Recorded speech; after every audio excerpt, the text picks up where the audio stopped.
지금 저희가 보여드리고 있는 화면이에요. 야 6당 대표들이 윤석열 대통령에 대한 2차 탄핵 소추안을 지금 의원가에 제출하는 그런 장면입니다. 지금 실시간 국회 현장이고요. 민주당 김용민 의원이 가운데에서 윤석열 대통령에 대한 2차 탄핵 소추안을 의원가에 접수하는, 발의하는 그런 상황입니다.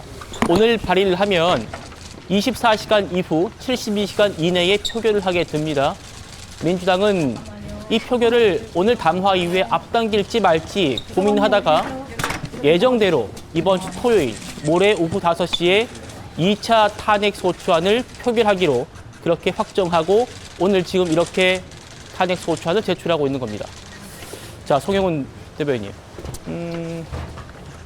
나중에 일단 국민의힘의 또 분위기 짚어보겠습니다만 야 6당 대표의 지금 이 2차 탄핵 소추안 공동 발의 모습 어떻게 보십니까?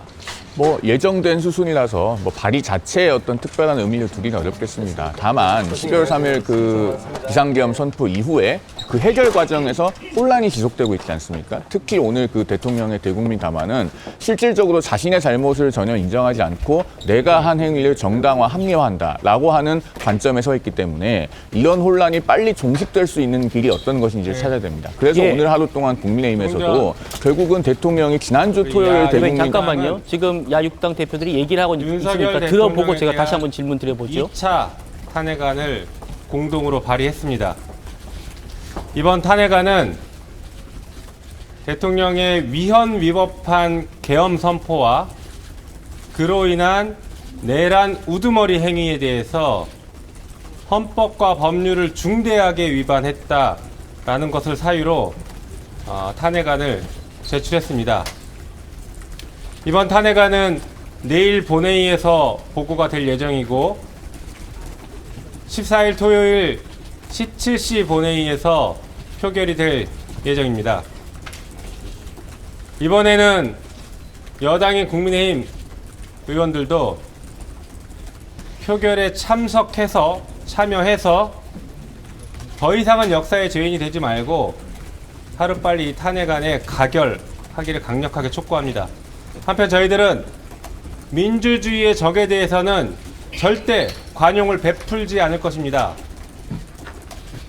더 나아가서 이번 내란 사태에 대해서 반드시 철저하고 끝까지 책임을 물어서 다시는 이런 비슷한 사람들의 내란의 야욕도 싹트지 못하게 아주 철저하게 처벌을 할 것이라는 각오도 다지겠습니다.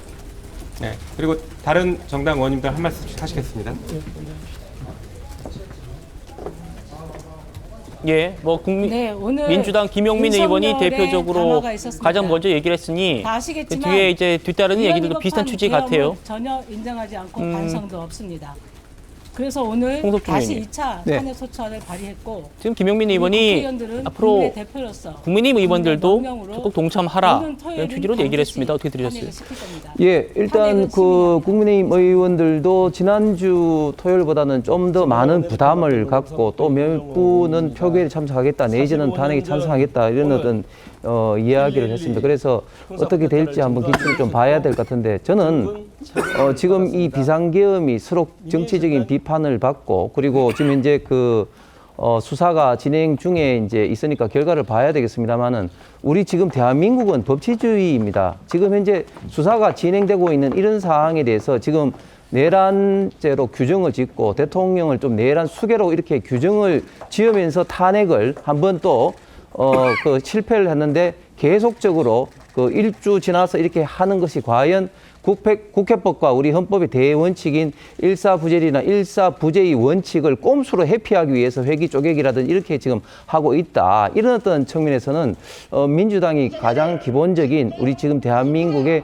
법치주의를 수호하는 그런 어떤 입장인가 이런 면에서는 상당히 민주당도 역사적 평가, 비판을 저는 받아야 된다고 생각합니다. 예, 지금 야 6당 대표가 탄핵안을 발의했으니까 실물을 제가 아직 못 봤어요. 실물 봐야겠습니다만 1차 탄핵안에 이런 사유가 들어있어서 논란이 되기도 했었어요.